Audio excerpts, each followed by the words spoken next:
पुंडली कामधेनु कल्पतरू चिंतामणी आवडीची धनी पुरविती. श्रीमंत जगद्गुरु तुकोबाराय या अभंगामधून आपल्या आवडीच्या गोष्टी या अभंगामधून या ठिकाणी विशद करतात. काय आवडे पंढरी भीमा पांडुरंग चंद्रभागा लिंग पुंडली. मला पंढरपूर आवडतं, चंद्रभागा आवडते, पांडुरंगराय आवडतात, पुंडलिकराय आवडतात. आता या सगळ्या गोष्टी आपणास का आवडतात तर त्याचं उत्तर महाराज दृष्टांत देऊन या ठिकाणी सांगतात. कामधेनु कल्पतरू चिंतामणी आवडीची धनी पुरविती. ज्याप्रमाणे कामधेनु कल्पतरू चिंतामणी या माणसाच्या अंतःकरणामधील सर्व इच्छा यथोच्च पूर्ण करत असतात, त्याप्रमाणे माझ्या आवडीच्या ज्या काही गोष्टी आहेत त्या माझ्या अंतःकरणामधील सर्व इच्छा यथोच्च पूर्ण करतात. आवडीच्या विषयांमुळे सगळ्या इच्छा माझ्या आज पूर्ण झाल्याच्या योगानं काय अनुभव मला प्राप्त झाला म्हणून म्हणतात. तुका म्हणे जीवा थोर झाले सुख नाटवे मूक तहान काही. या आवडीच्या गोष्टींपासून मला सुखाचीच प्राप्ती झालेली आहे आणि त्यामुळे मला आता तहान भूक सुद्धा आठवत नाही, एवढं सुख मला प्राप्त झालं. आता हा झाला एक अभंगाचा आपला थोडक्यात भावार्थ. अभंगामधून तुकोबारायांनी त्यांच्या आवडीच्या गोष्टी या ठिकाणी सांगितल्या. माणसाच्या जीवनामध्ये ज्या काही अतिप्रिय गोष्टी असतात, म्हणजे ज्याचे विषयी मनामध्ये अत्यंत जिव्हाळा तळमळ आसक्ती असणं म्हणजे त्याच्याबद्दल आवड असणं असं असतं. आता आवड हा विषय बहुतांश करून सर्व सजीवांच्या ठिकाणी पाहायला मिळतो आणि प्रत्येकाला कशाची ना कशाची तरी आवड ही असतेच. पण प्रत्येकाची आवडीचे विषय हे ज्या त्या घटकावरती, ज्या त्या क्षेत्रावरती, ज्या त्या कार्यावरती अवलंबून असतात. कारण आवडीचा विषय हा एकच असतो असं म्हणता येत नाही, अनेक आवडीचे विषय असू शकतात. जसं एखाद्याला वाचायला आवडत असतं, मग त्याच व्यक्तीच्या ठिकाणी फिरण्याबद्दलची आवड दिसते. त्याच व्यक्तीला खाण्यामधील एखादा कुठला तरी पदार्थ आवडत असतो, त्याच व्यक्तीला भजन करायला टाळ कुटायला सुद्धा आवडत असतो. म्हणजे अशा अनेक प्रकारच्या आवडी असू शकतात. तसं महाराज या ठिकाणी म्हणतात किंवा पंढरपूर फार आवडतं. आता तुकोबारायांना पंढरपूर का आवडतं?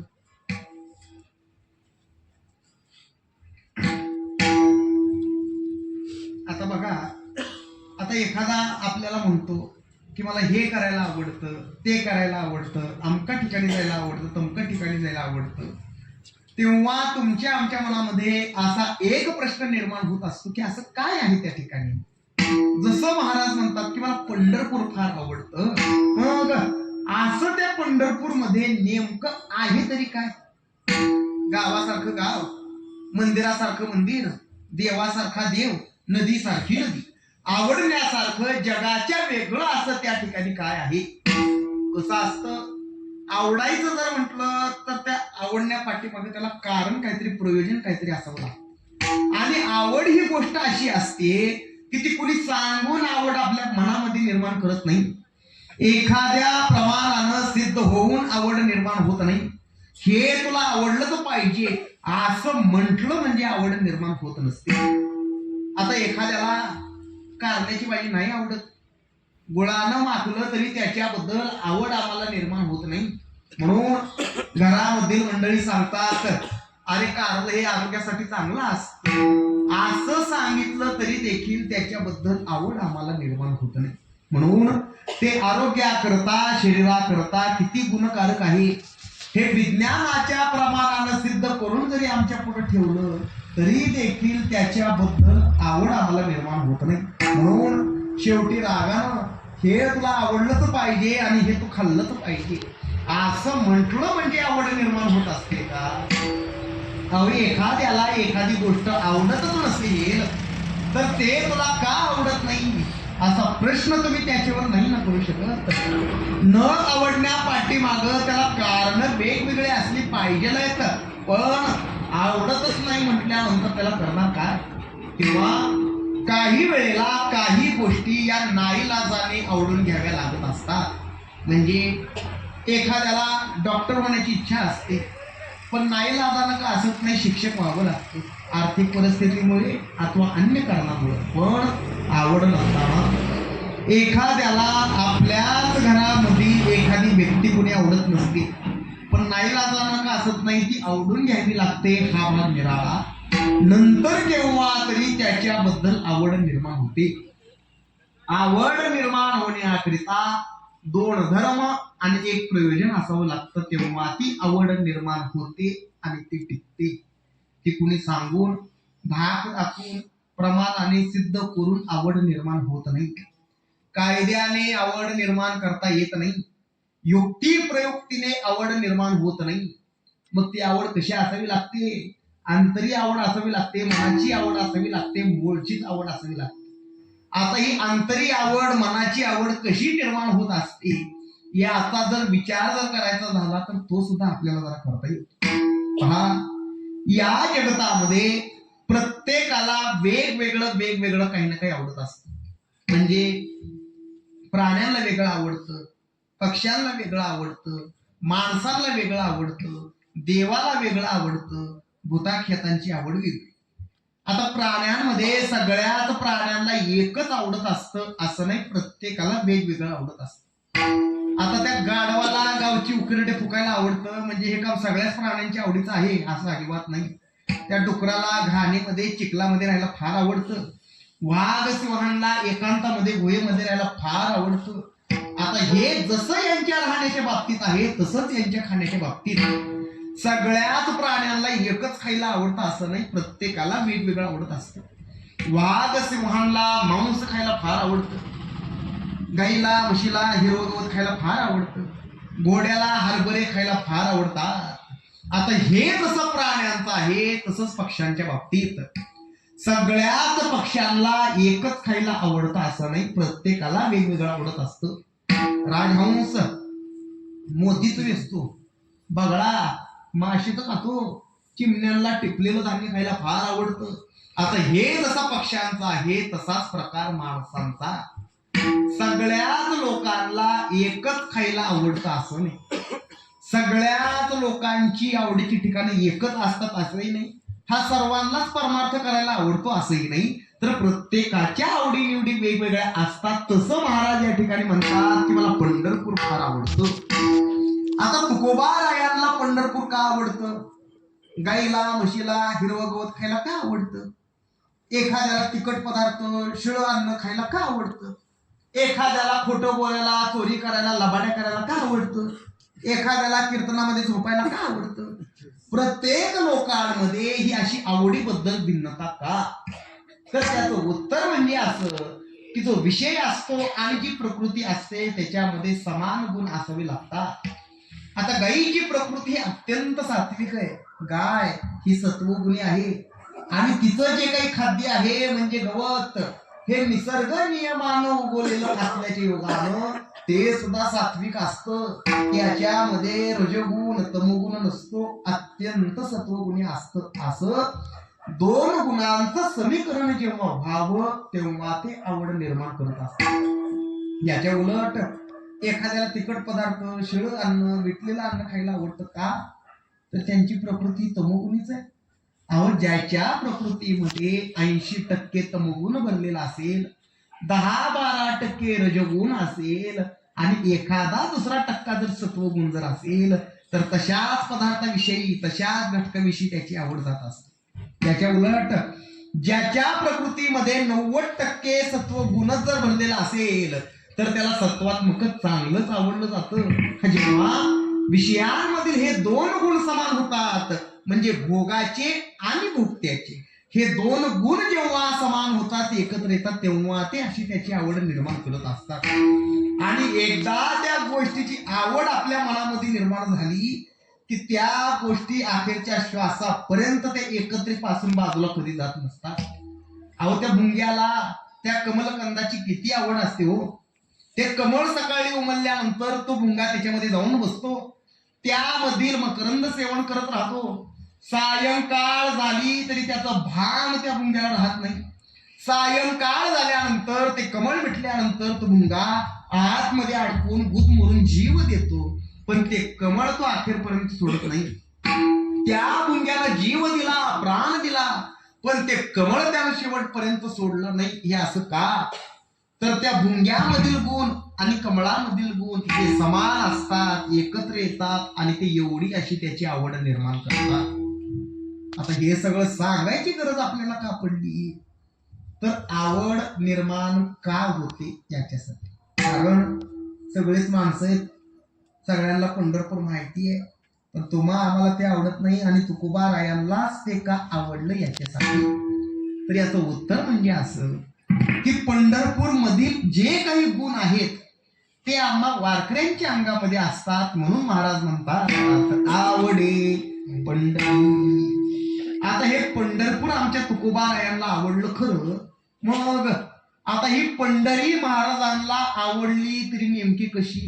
म्हणजे आध्यात्मिक दृष्टीनं तुकोबारायांना पंढरपूर आवडलं का आदिभौतिक दृष्टीनं तुकोबारायांना पंढरपूर आवडलं का आदिदैविक दृष्टीनं तुकोबारायांना पंढरी आवडली? कोणत्याही पदार्थाचे हे 3 रूप असतात, आध्यात्मिक, आदिभौतिक आणि आदिदैविक. आपल्या शरीराचं स्वतःच जे काही असतं त्याला आध्यात्मिक म्हटलं जातं. याच्यामध्ये आदिभौतिक म्हणजे भूतांपासून, माणसांपासून जे काही निर्माण झालं ते, आणि आदिदैविक म्हणजे देवादिकांपासून निर्माण होणार त्रिविध ताप. आतापर्यंत कीर्तनामध्ये आपण ऐकले असतील, आध्यात्मिक दुःख, आदिभौतिक दुःख आणि आदिदैविक दुःख. आता आध्यात्मिक दुःख कशाला म्हणायचं असतं? तर आपल्याच शरीराच्या रोगापासून जे दुःख माणसाला होत असतं त्याला आध्यात्मिक दुःख म्हटलं जातं. याच्यामध्ये आदिभौतिक दुःख कशाला म्हणावं? कुत्र, मांजर, साप, विंचू, शेजारचे लोक, पाजारचे मंडळी यांच्यापासून जे दुःख माणसाला होत असतं त्याला आदिभौतिक दुःख म्हटलं जातं. आणि आदिदैविक दुःख कशाला म्हणावं? मंत्र, तंत्र, राक्षस, पिशाच, देवादिकांपासून होणारं नैसर्गिक आपत्तीपासून जे दुःख माणसाला होत असतं त्याला आदिदैविक दुःख म्हटलं जातं. म्हणजे कोणतेही सुख, दुःख, आवड, निवड या त्रिपुटीवरतीच अवलंबून असते. जे स्थावर दिसतं त्याला आध्यात्मिक म्हटलं जातं, जे अगोचर आहे, अदृश्य आहे त्याला आदिदैविक म्हटलं जातं. म्हणजे तुकोबारायांना हे पंढरपूर आवडलं, मग आता ही पंढरी महाराजांना आवडली तरी कशी? आध्यात्मिक दृष्टीनं तुकोबारायांना हे पंढरपूर आवडलं का? म्हणजे त्या पंढरपूरच्या बाहेरच्या डोलाऱ्यांनी तुकोबारायांना पंढरी आवडली आहे का? नाही. आदिभौतिक दृष्टीनं सुद्धा महाराजांना पंढरपूर आवडलं नाही. मग आवडलं तरी कसं? आदिदैविक दृष्टीने. कसं? जो दिसत नाही तो परमात्मा तेथे आहे, त्या परमार्थाच्या दृष्टीनं, म्हणजे त्याच्या आवडीने ती आवड निर्माण झाली. एका विषय तो सकळांचा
आवडी तरी. त्या गवळणींची काय अवस्था झालेली होती हो. सोय सुखाचे झाले अनुभव, एक एकीपाशी सांगतील भाव. अवघा हा कैचा नवलाव, सर्व साक्षेची तेथेची त्यांचा जीव. हा गवळणी भगवान श्रीकृष्ण परमात्म्या करता, भगवंतासाठी काय काय करायच्या. भगवंता करता सगळं काही आवडून घ्यायच्या. यशोदा मातेचं रागवणं सुद्धा भगवंतासाठी आवडून घ्यायच्या. भगवंताने खोड्या काढल्या तरी ते सुद्धा आवडून घ्यायच्या. भगवंताने मडकी फोडलं तरी ते सुद्धा आवडून घ्यायच्या. का एक विषय येतो सकळांचा हरी, त्याच्या आवडीने आवडी इतरी. याला म्हणावं आदिदैविकावं. म्हणजे अशा दृष्टीनं तुकोबारायांना हे पंढरपूर आवडलं. कसं असतं पहा, एक मुख्य आवड असते आणि त्या मुख्य आवडीकरिता दुसरी गौण आवड निर्माण होत असते. आणि या मुख्य आवडीकरिता आपल्याला एखाद्या पदार्थाबद्दल, विषयाबद्दल कशाची तरी नावड सुद्धा करून घ्यावी लागत असते. या अशा तीन गोष्टी परस्पराशी एकमेकांशी गुंफल्या गेलेल्या आहेत. आता आमच्या तुकोबारायांना पंढरपूर आवडतं, चंद्रभागा आवडते, पांडुरंगराय आवडतात, पुंडलिकराय आवडतात. पण नेमकं यातलं आवडतं काय? कसं आहे, प्रत्येक सांसारिक माणसाच्या घरी चार गोष्टी असतात. चार गोष्टींचाच प्रपंच असतोय की. कोणत्या? धनदारा पुत्रजन. मग आता एखाद्याला विचारलं, बायको आवडते का? आवडते. मुलगा आवडतो का? आवडतो. पैसा आवडतो का? आवडतो. सत्ता आवडते का? कोणाला सत्ता आवडत नाही. बायको, मुलगा, पैसा, सत्ता, प्रतिष्ठा हे सगळं जे काही आहे हे तुम्हा आम्हाला सगळ्यांना हे सगळं आवडतं खरं. पण आवड म्हणून आवडतं की भोगा करता म्हणून आवडतं? मुला करता मुलगा माणसाला आवडतो का उतार वयामध्ये मला सांभाळल म्हणून मुलगा माणसाला आवडतो? पैसा करता पैसा माणसाला आवडतो का भोगा करता म्हणून पैसा माणसाला आवडतो? काय दिसायला चांगला दिसतो, कोऱ्या खडखडीत नोटा असतात, मग त्या तिजोरीमध्ये हळदी कुंकू लावून अशाच आम्हाला पाहायला आवडतात का त्या पैशांमधून आम्हाला सुखाच्या गोष्टी घेता येतात म्हणून पैसा आम्हाला आवडतो? माना करता मान माणसाला आवडतो का तो मान भोगण्या करता म्हणून माणसाला आवडतो? केवळ आणि केवळ स्वतःच्या भोगा करताच या सगळ्या गोष्टी माणसाला आवडत असतात. बायको ही माणसाची मुख्य आवड नाही. पैसा ही माणसाची मुख्य आवड नाही. अहो, आपलं स्वतःचं शरीर सुद्धा माणसाचं मुख्य आवड नाही. हे सगळं तुम्हाला आम्हाला आवडतं. ते आवडी करता म्हणून आवडतं, भोगा करता म्हणून आवडतं. आवडली असता बुद्धी, विषय सुखाची परमावधी, जीव तैसा उपाधी आवडे लोका. हे सगळं आम्हाला आवडतं, ते आवडी करता म्हणून आवडतं. दृष्टांत सांगितला म्हणजे जरा लक्षात येईल. एक होतं गाव आणि त्या गावामध्ये एक दाम्पत्य राहत होतं, एकुलते एक मूल. आता एकुलते एक मूल म्हटल्यानंतर त्या मुलाबद्दल त्या आई बापाचं किती प्रेम असतं हे काही मी सांगण्याची काही गरज नाही. त्या लेकराचे सर्व हट्ट, सर्व इच्छा, सर्व मनोरथ पुरवली जायची. पुढं ते लेकरू मोठं व्हायला लागलं, म्हणजे 7-8 वर्षाचं झालं, शाळेला जाऊ लागलं, कॉलनीमध्ये मित्रांबरोबर खेळायला जाऊ लागलं. आणि एक दिवस झाला असं, खेळता खेळता त्या मुलांना, पोरांना एक कुत्र्याचे 5-6 पिल्ले नजरेला पडले. आता हे कुत्र्याची पिल्ले पाहिल्याबरोबर त्या पोरांनी आपला क्रिकेटचा डाव मोडला आणि त्या कुत्र्याच्या पिल्लांबरोबर बसली खेळत. आणि त्याच्यामध्ये एक जरा त्या कुत्र्याचं पिल्लू जरा खात्यापित्या घरचं, गुटगुटीत गुबगुबीत देखणं जरा होतं आणि त्या लेकराची त्याच्यावरती प्रीती जोडली. त्याला वाटलं हे आता आपल्याकडंच असावं, आपल्या घरातच त्यानं राहावं म्हणून पुढचा मागचा काही विचार न करता त्या पोराने ते गुबगुबीत कुत्रा आपल्या हातामध्ये उचलून आलं घराकडे घेऊन. हे पाहिलं त्या पोराच्या आई. आता त्या लेकराच्या आईचं आणि त्या कुत्र्या मांजरीचं नातं म्हणजे साप मंगोसाचं जसं एकमेकावर प्रेम असावं तसंही आमचं नातं. ह्यांना कुत्र मांजर अजिबात काही आवडत नव्हतं. आणि त्या पोराच्या हातामध्ये कुत्रं पाहिल्याबरोबर घर सगळं डोक्यावर घेतलं, त्याला रागवायला चालू केलं. ते कुत्र याला काहीतरी इजा करेल म्हणून कसं बस त्याच्या हातामधून तावडीमधून ते सोडवलं आणि त्या कुत्र्याला एक चांगली 2 फटकी मारल्याबरोबर ती गेलं घराच्या बाहेर ओरडत पळत निघून.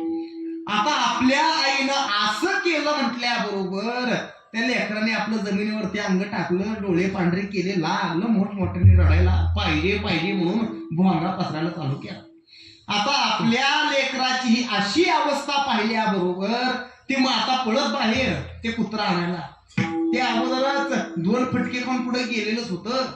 माग वळून यांना येताना पाहिल्याबरोबर त्याला सुद्धा असं वाटायला लागलं, दोनावरती या म्हातारीचं काम झालेलं दिसत नाही, आता दोनाची अजून ही मला 4 मारती म्हणून ती आणखी पुढे पळायला लागलं. कसं बसं त्याला धरलं, उचललं, घरात आणलं, पाळलं, त्याचं बारसं सुद्धा करून टाकलं. एवढंच नाही तर रोज सकाळ संध्याकाळ न चुकता आवडीनं 2 भाकऱ्या करून त्याला खाऊ घालायला लागल्या.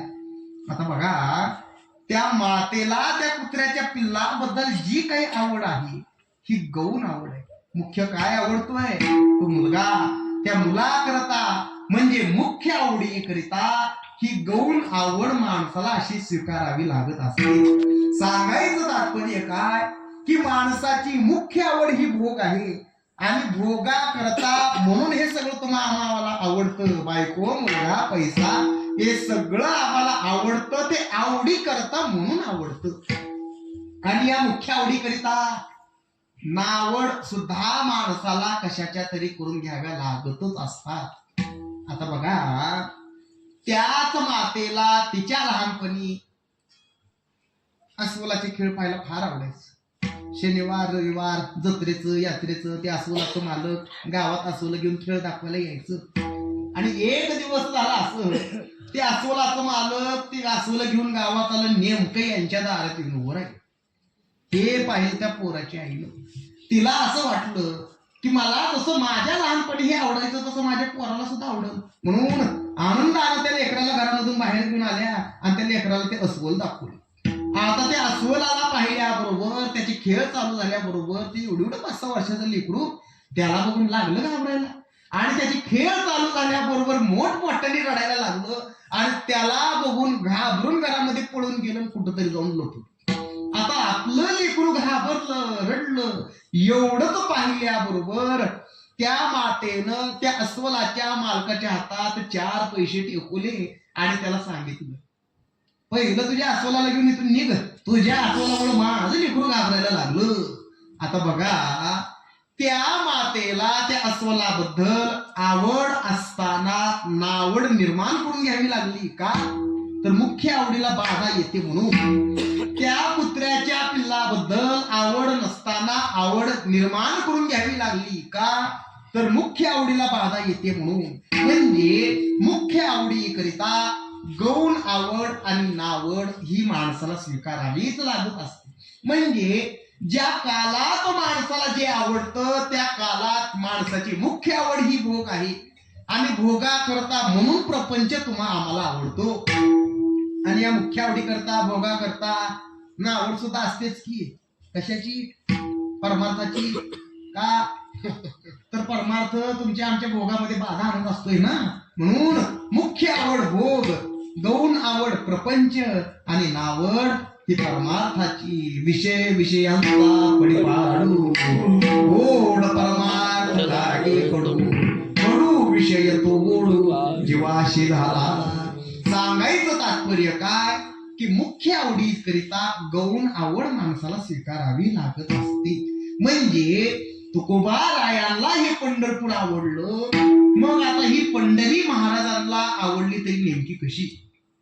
गौण. मुख्य काय आवडतोय? पांडुरंग. पंढरीमध्ये पांडुरंग आहे म्हणून तुकोबारायांना पंढरी आवडते. म्हणजे पांडुरंगराय मुख्य आवड आणि बाकीच्या सगळ्या गौण आवडी असं आपल्याला या ठिकाणी म्हणता येतं, अथवा अशा प्रकारचा एक भाग या ठिकाणी होतो. परंतु कसं आहे, प्रस्तुत अभंगामध्ये आमच्या तुकोबारायांनी त्यांच्या आवडीच्या मुळातच 4च गोष्टी सांगितल्या. आता याच्यात अजून पांडुरंगराय मुख्य आवड, बाकीच्या गौण आवडी असं जर म्हणायचं झालं तर त्यांची त्यांच्या प्रत्येक आवडीच्या विषयाबद्दल असणारी आवड आपल्याला सारखीच वाटते. आणि महत्वाचं म्हणजे त्यांचा प्रत्येक आवडीचा विषय दुसऱ्या आवडीच्या विषयासोबत एकरूप झालेला आहे. जसं एखाद्याला पुरी भाजी खायला आवडते, मिसळ पाव खायला आवडतो, इडली सांबर खायला आवडतं. मग आता नुसती पुरी आणि नुसती भाजी ही वेगवेगळे खाऊन खळगी कधी भरत नसते. दोन्ही एकत्र खावं लागतं, तेव्हा त्याची तृप्तता होत असते. तसं तुकोबारायांना हे पंढरपूर आवडलं ते त्या ठिकाणी असणाऱ्या पांडुरंगरायामुळे. आता पांडुरंगरायाला पंढरपूर मध्ये आणायला कारणीभूत कोण? पुंडलिकराय. म्हणून पुंडलिकरायांची आवड. आणि हे सगळं ज्या ठिकाणी आहे त्या ठिकाणचं पवित्र जलप्रवाह म्हणजे चंद्रभागा. पांडुरंगराय चंद्रभागेच्या काठी आहेत म्हणून चंद्रभागेची आवड. म्हणजे अशा प्रकारे त्यांच्या सर्व आवडीच्या गोष्टी या परस्पराशीच एकरूप झालेल्या आहेत. म्हणून त्यांची त्यांच्या प्रत्येक आवडीच्या विषयाबद्दल असणारी आवड ही सारखी झाली. आता त्यांच्या प्रत्येक आवडीच्या विषयाचा आपण टप्प्याटप्प्याने विचार करूच. पण दुसरी एक महत्वाची गोष्ट आहे ती म्हणजे अशी की जेथे प्रयोजन असतं, म्हणजे जेथे काहीतरी कारण असतं, तीच गोष्ट माणसाला आवडत असते. माणसाचा मुख्य हेतू जो काही असतो, माणसाचा मुख्य उद्देश जो काही असतो, तो आवड असणाऱ्या गोष्टींमधूनच तो माणसाला भेटत असतो आणि म्हणूनच त्या गोष्टी माणसाला आवडत असतात. आणि मुख्य काय आहे? सुख. तुम्ही कोणत्याही पदार्थाचा, कोणत्या विषयाचा, कोणत्या घटकाचा कसाही अभ्यास करा, कुठल्याही दिशेनं जा, कुठल्याही मार्गाने या, ते शेवटी एकाच ठिकाणी थांबत असतं. कुठं? सुखाजवळ. बायको का? मुलगा का? पैसा का? देवा, तू जर मला एक जरी मुलगा दिला तर माझ्यासारखा सुखी मीच. तू जर मला आयुष्य जर अजून जरा वाढून दिलं तर माझ्यासारखा सुखी मीच. कुठे येतंय सगळं? बायको का? मुलगा का? पैसा का? हे सगळं भोगासाठी जरी आवडत असलं तरी या भोगामधून साध्य होणारा तुमचा आमचा हेतू काय? सुख. अहो, हजारो नद्या जरी असल्या तरी शेवटी त्या समुद्राला जातात ना. मग हे सगळे जे काही तुम्ही आम्ही प्रयत्न करत असतो, दान धर्म, चांगले वाईट कर्म, परमार्थाचे अथवा प्रपंचाचे जी काही दिवस रात्र तुम्ही आम्ही खटपट करत असतो ती केवळ आणि केवळ सुखासाठीच. पण याच्यामधून सुख मिळतं की नाही मिळत हे ज्याची त्याला ठाऊक. पण आमचे तुकोबाराय तर स्पष्टपणे म्हणतात, सर्व सुखाची आशा जन्म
सुखाची या आशा जन्म गेला, क्षण एक मुक्ती यज्ञ नाही केला.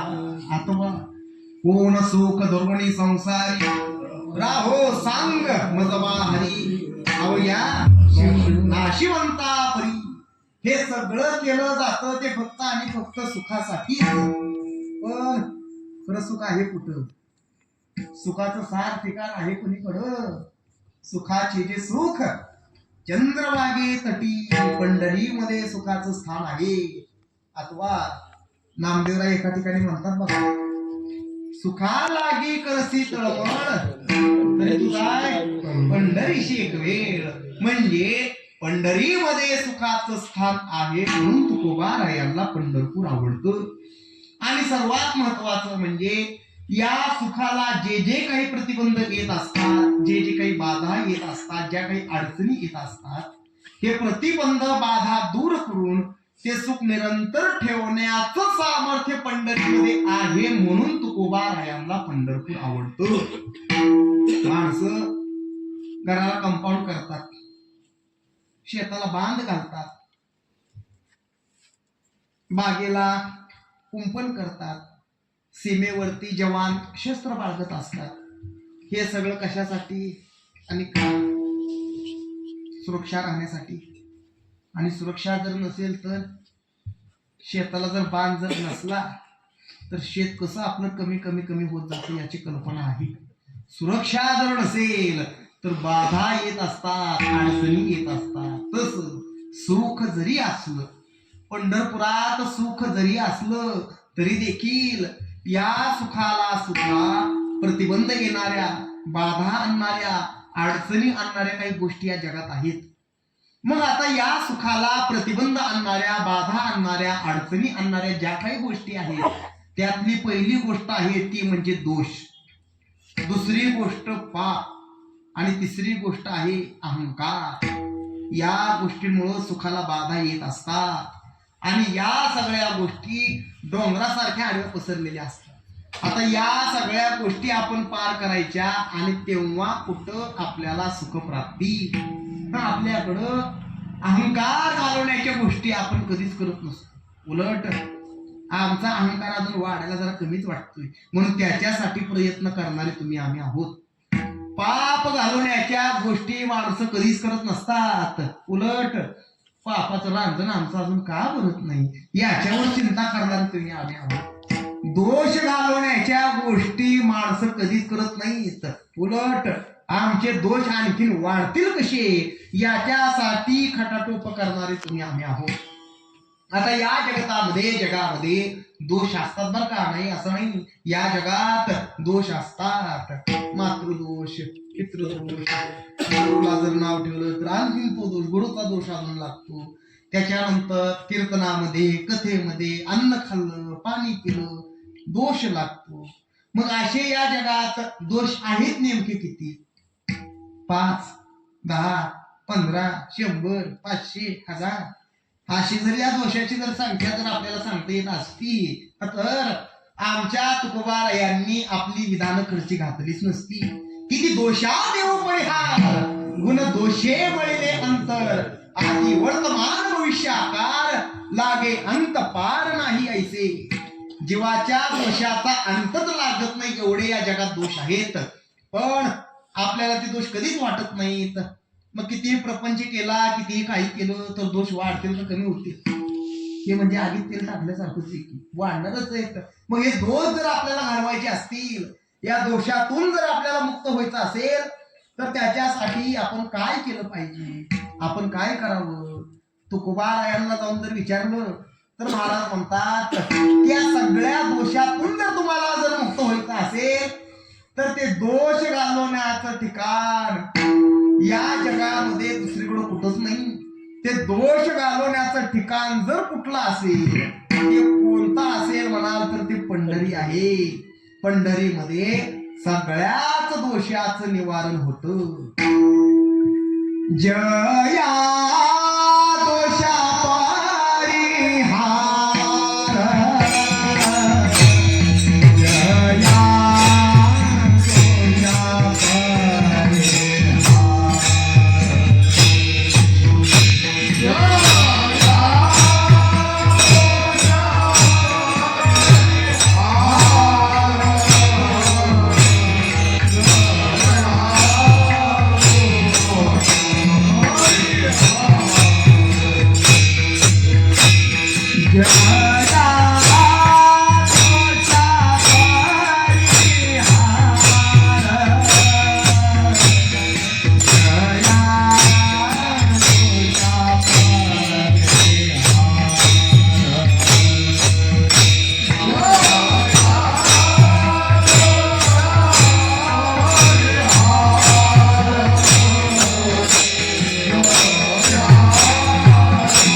नाही नाही धुंडिता शास्त्र.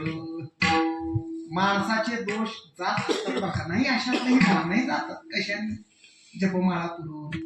काही दोष दान धर्म केलेले जातील, काही दोष तीर्थयात्रा करून जातील. पण एखादा जर समजा महादोष जर का तुम्हाला जर का लागला असेल की जो तुम्हाला घालवता येत नाही असा, नाही नाही धुंडीचा शास्त्र, असा दोष कुठंच जात नाही. ते हरती अपार पंढरपूर देखील या. म्हणजे दोषाच्या निवृत्तीचं स्थान पंढरी आहे. या दोषापासून सुखाला जी बाधा येत होती, ही बाधा दूर करून सुख देणारी पंढरी असल्यामुळे महाराज म्हणतात आवडे पंढरी. आता दुसरी गोष्ट आहे ती म्हणजे पाप. सुखाला पापाचा मोठा प्रतिबंध असतो. पापामुळे सुख प्राप्ती न होता दुःखच माणसाला भोगावं लागत असत. म्हणून आपल्या हातून आजपर्यंत जी काही बरी वाईट कर्म घडलेली आहेत, जे काही पाप झालेलं आहे, हे पाप घालवण्याकरता लोक तीर्थयात्रेला जात असतात, तीर्थयात्रा करत असतात. आपल्या भारत देशाचा, भरतखंडाचा महिमा असा आहे की सगळ्यात पापापासून मुक्त करणारे तीर्थक्षेत्र आपल्या भारत देशात आहेत, की ज्या ठिकाणी आपण गेला असता आपली सगळी पाप क्षालन होतात अशी. मग कोणकोणते तीर्थक्षेत्र आपल्या भारत देशात आहेत की ज्या ठिकाणी आपण गेला असता आपली सगळी पाप जातात अशी? देश पावन कुरुक्षेत्र, अयोध्या देश अतिपवित्र, गंगा यमुनेचे उभय तीर, पवित्र पार जळ, कलाप ग्राम नंदी ग्राम, पावन देश बद्रिकाश्रम, पंचवटी श्रीरामाश्रम, पावन परम गौतमी तट, जेत लागले श्रीरामचरण, पावन देश दंडकारण्य, मथुरा गोकुळ वृंदावन, परम पावन ब्रह्मगिरी, निर्दाळी सकळ पापासी, पुण्यक्षेत्र जे का काशी, पुण्य देश वाराणसी, साधकांसी अतिसाह्य. असे हे सगळे एकादळीत एक सगळे तीर्थक्षेत्र आहेत की ज्या ठिकाणी आपण गेला असता आपली सगळी पाप जातात अशी. पण महाराज म्हणतात की हे सगळे तीर्थक्षेत्र पावन पवित्र जरी असले, पाप घालवणारे जरी असले, तरी त्या सगळ्या तीर्थक्षेत्रांचा हिशोब तुम्हाला मी आता जरा गणितात सांगतो असा. मग तुकोबारायांनी आम्हाला सांगायला चालू केलं.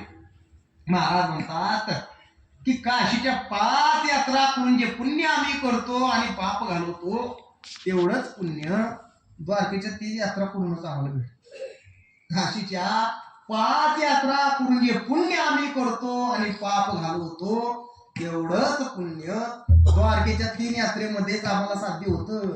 म्हणजे 5 यात्रेचं पुण्य 3 यात्रेतच भेटतं. आणि द्वारकेच्या 3 यात्रा करून जे पुण्य आम्ही करतो आणि पाप घालवतो तेवढंच पुण्य पंढरपूरच्या एकाच यात्रेत आम्हाला भेटतं. काशी यात्रा 5, द्वारकेच्या 3, पंढरीची जाण एक यात्रा. म्हणजे पंढरपूरच्या एका वारीचं महत्व हे एवढं आहे असं. म्हणजे हे सगळे तीर्थक्षेत्र पावन पवित्र जरी असली, पाप घालवणारे जरी असली, तरी त्या सगळ्या तीर्थक्षेत्रांचा हिशोब गणितामध्ये असा आहे. आता आमचे तुकोबारा हे सांगतायत तेवढ्यात आमच्या नामदेवरायांनी तुकोबारायांच्या बोलण्याला जरा टेकून जरा दिली. नामदेवराय म्हणतात, अहो तुकोबाराया हे सगळं तुम्ही सांगताय खरं, पण सांगताय म्हणजे सगळं नंतरच म्हणजे यात्रा केल्यानंतरच. पण म्हणले मी तुम्हाला त्याच्यापेक्षा अजून पुढे जाऊन सांगतो. म्हणले कसं? अहो म्हणले त्या यात्रा करण्याकरिता अगोदर त्या ठिकाणी जावं लागतं, पोचावं लागतं, मग ती यात्रा सफल झाली. पण मी काय सांगतो ते ऐका, मी तुम्हाला त्याच्या पुढे आणखीन जाऊन सांगतो. मग नामदेवरायांनी आम्हाला सांगायला चालू केलं. नामदेवराय म्हणतात की वाराणसीला जाण्याचा संकल्प करून 1 महिना त्या वाराणसीच्या दिशेनं चालत गेल्यानंतर जेवढं पुण्य आमच्याकडून घडतं आणि पाप जातं तेवढंच पुण्य त्या गोदावरी परिक्रमेच्या दिशेनं जर आम्ही एक दिवस जरी चाललो होतं तर तेवढ्याच पुण्या समान ते ठरतं, पोचेपर्यंत लांबच राहील.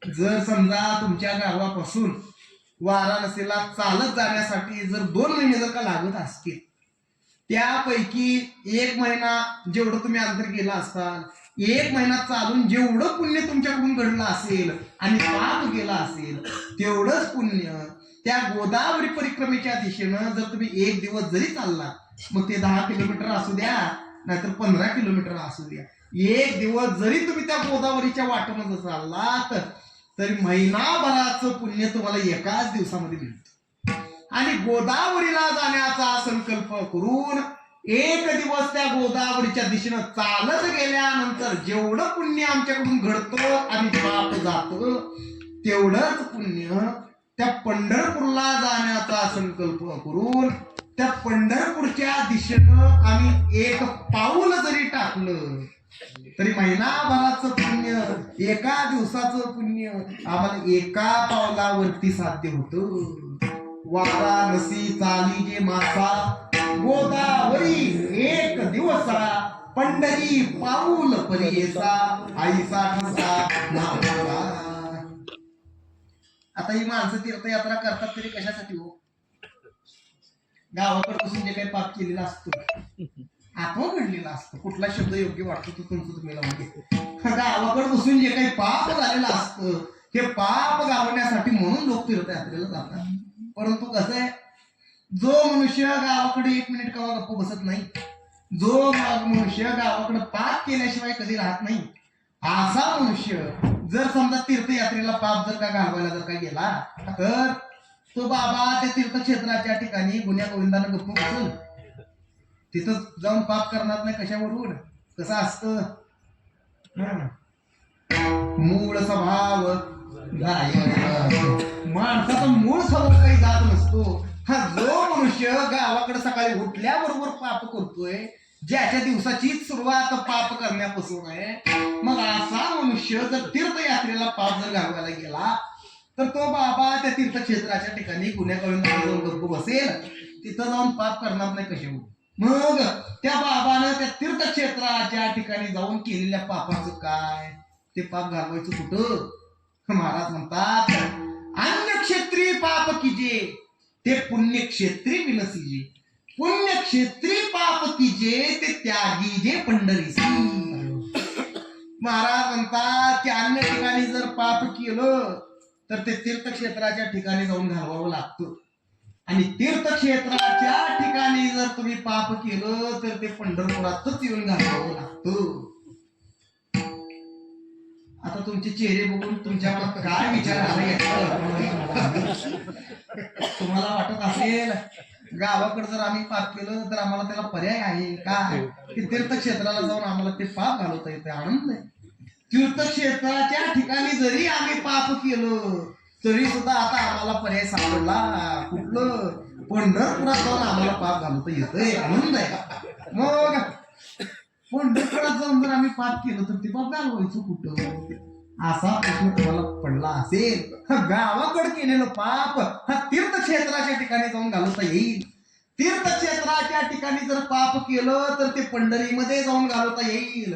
आणि पंढरपुरात जाऊन आम्ही पाप केलं तर ते पाप घालवायचं कुठं? प्रश्न पडला असेल, पण उत्तर देतो.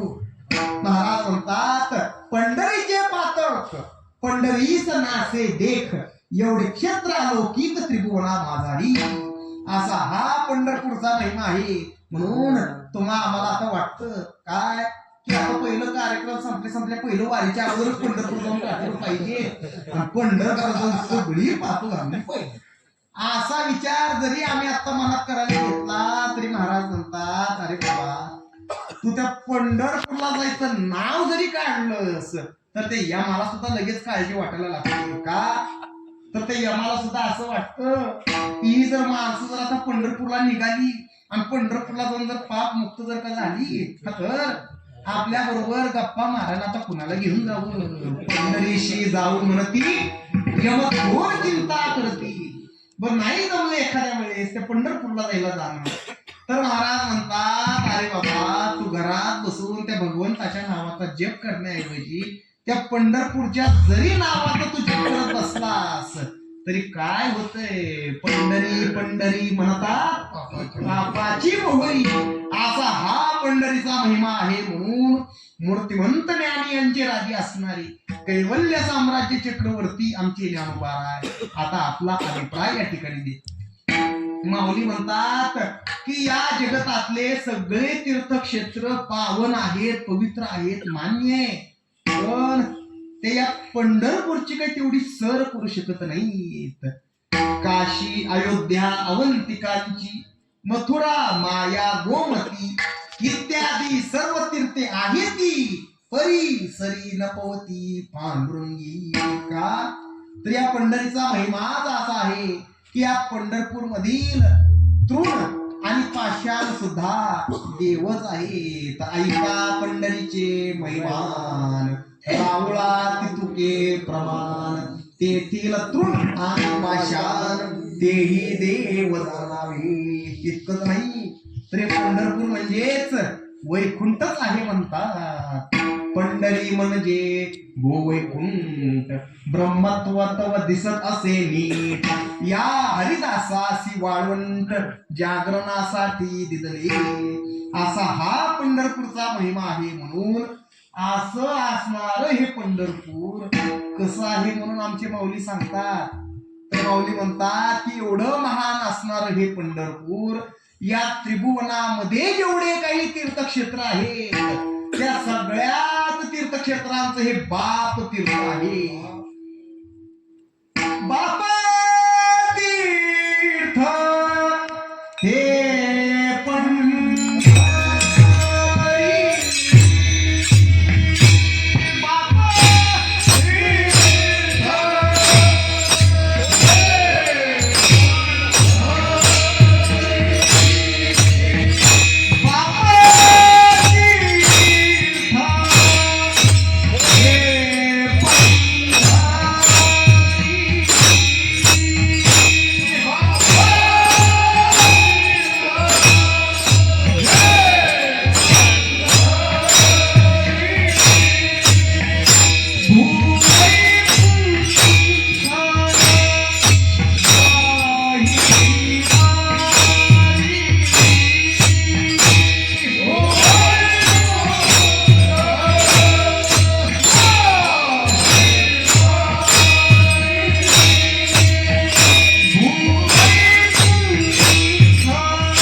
पंढरी ओ वैकुंठ महेश्वरी.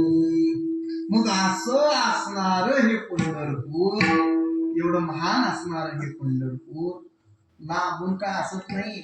नुसतं डोळ्यांनी जरी पाहिलं तरी काय होतंय, सकळ ही पापे केली दिगांतरी वैकुंठ पंढरी देखया. म्हणजे असं हे पंढरी स्थान आहे पाप घालवणार. या पापापासून सुखाला जी काही बाधा येत होती ही बाधा दूर करून सुख देणारी पंढरी असल्यामुळं महाराज या ठिकाणी म्हणतात आवडे पंढरी. आता तिसरी गोष्ट आहे ती म्हणजे अहंकार. सगळे साधू संत असं म्हणतात की माणसाचे एक वेळ पाप घालवणं सोपं, दोष घालवणं सुद्धा सोपं, पण अहंकार ही गोष्ट एवढी जबरदस्त आहे की आजपर्यंत या अहंकारावरती कोणी सुद्धा सहजासहजी विजय मिळवू शकलं नाही. आणि ज्या ज्या वेळेला मनुष्य अहंकार घालवायला जातो त्या त्या वेळेला तो अधिक वाढत जातो. म्हणून हा अहंकार घालवण्यासाठी आम्ही एखादं कुठलं काही साधन जर काही करायला घेतलं तर ते साधन त्या माणसाचा अहंकार चौपट करून टाकतो. घालवायचं तर लांबच राहिलं पण आहे त्याच्यापेक्षा दुप्पट तिप्पट चौपट करून टाकतो. एवढा जबरदस्त असणार अहंकार कोणाला सुद्धा त्याच्यावर सहज विजय मिळवता येत नाही. जर आपल्याला या अहंकारावर विजय जर मिळवायचा असेल, हा अहंकार जर आपल्याला ताब्यात जर काढायचा असेल तर त्याच्यासाठी आपण काय करावं म्हणून जर आपण तुकोबारायांना जर विचारलं महाराज हा मला या अहंकारावर विजय मिळवायचा आहे तेव्हा मी काय करू, असं जरी आपण तुकोबारायांना जाऊन विचारलं तर महाराज म्हणतात अरे या अहंकारावर जर तुला जर विजय मिळवायचा असेल तर त्याच्यासाठी तुम्ही काही करू नका. तुम्ही नुसतं पंढरपूरला जरी गेलात तरी तुमचा अहंकार अभिमान जातो. उठा उठी अभिमान जाय ऐसे स्थळ कोण ते या पंढरी सगळी. एवढा जबरदस्त असणारा अहंकार कोणाला सुद्धा तो सहज जिंकता येत नाही असा. पण महाराज म्हणतात अरे बाबा तो किती जरी जबरदस्त असला, किती जरी तो भयंकर असला, हा तरी सुद्धा पंढरपूर मध्ये तो काही होत नाही. का पंढरपूर मध्ये अहंकार अभिमान का होत नाही? पंढरीमध्ये अहंकार अभिमान न होण्यापाठी मग काय कारण आहे? पाया पडे जन एकमेका पंढरीसी नाही अभिमान, पाया पडे जन एकमेका. असं हे पंढरी स्थान आहे. अहंकार घालवणार, दोष घालवणार, पाप घालवणार आणि सगळ्यात महत्वाचं सुख देणारी पंढरी असल्यामुळे महाराज या ठिकाणी म्हणतात आवडे पंढरी भीमा चंद्रभागालिंग पुंडलीक कामधेनु कल्पतरू चिंतामणी आवडीची धनी बोलती.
पांडुरंग चंद्रभागालिंग पुंडलीक कामधेनु कल्पतरू चिंतामणी आवडीची धरी गोविती. पंढरपूर हे आमच्या तुकोबारायांना आवडलं. का आवडलं? कसं आहे पंढरपूर? पाप घालवणार, दोष घालवणार, अहंकार घालवणार आणि सगळ्यात महत्वाचं काय असेल तर सुख प्रदान करणारी पंढरी असल्यामुळं तुकोबारायांना हे पंढरपूर आवडलं. आता चंद्रभागा आवडण्यामागं काय कारण? चंद्रभागा आमच्या तुकोबारायांना का आवडते? आता काही जास्त काही लागून लावत नाही, फक्त आता ओझरती कल्पनेने थोडं सांगतो. तर या चंद्रभागेचा महिमा सांगत असताना सगळे संत महात्मे असं म्हणतात की या चंद्रभागेचा महिमा असा आहे की या चंद्रभागेमध्ये एक स्नान जर आम्ही केलं तर त्या एका स्नानाचं पुण्य किती? तर या भारत देशात जेवढे काही तीर्थ आहेत त्या सगळ्या तीर्थांचं स्नान केल्या इतकं पुण्य एका चंद्रभागेमध्ये स्नान केल्यानंतर घडतं. सगळी तीर्थे घडती एक वेळा चंद्रभागा डोळा एकया. असा हा चंद्रभागेचा महिमा आहे, म्हणून ही चंद्रभागा महाराजांना आवडते. आता पांडुरंगराय आवडण्यामागं काय कारण? पंढरीराय आमचे तुकोबारायांना का आवडतात? तर महाराज म्हणतात की असा भगवंत या जगाच्या पाठीवर दुसरीकडे कुठं आहे की जो भक्तांची वाट बघत आतुरतेने उभा आहे. असा वाट पाहे भेटीची आवडी कृपाळू तातडी उतारी. भक्तांची वाट बघत उभा असणारा हा परमात्मा नेमका आहे कसा? सर्व सुखाचे बाप रघुमा देवीवर सुखरूप ऐसा तुझा कोणी सांगा माझ्या पांडुरंगा सारखा. सर्व सुखाचा आगर असणारा सुखरूप असणारा हा परमात्मा आपल्या आलेल्या भक्ताला सुखच देतो, सुखाचीच प्राप्ती करून देतो, म्हणून या भगवंताबद्दल आवड. आता पुंडलिकरायांची आवड का? तर या पांडुरंगरायाला पंढरपूर मध्ये आणायला कारणीभूत कोण? पुंडलिकराय.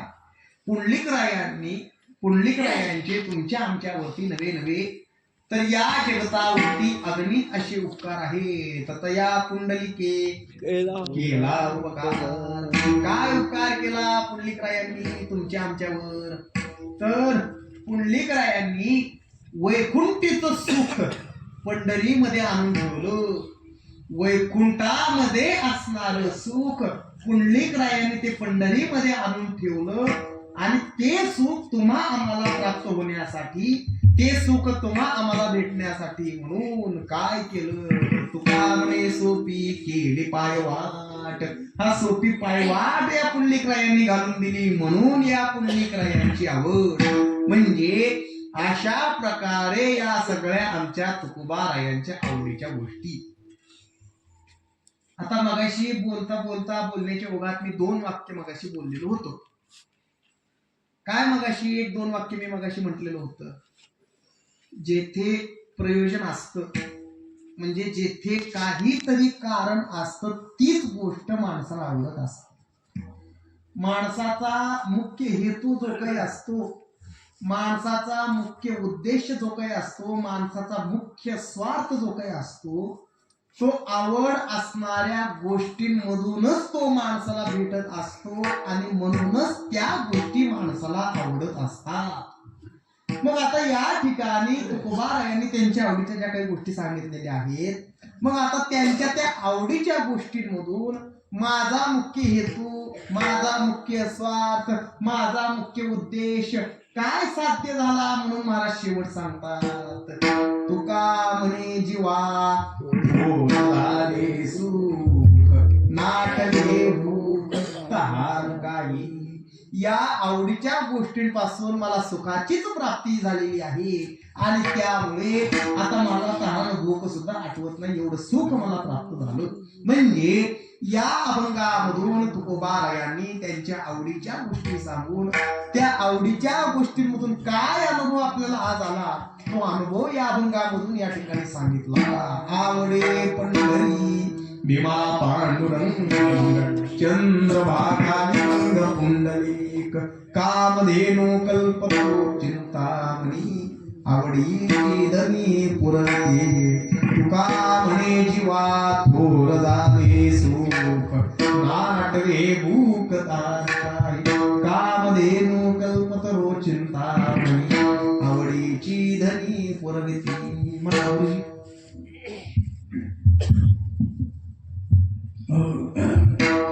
तू कामा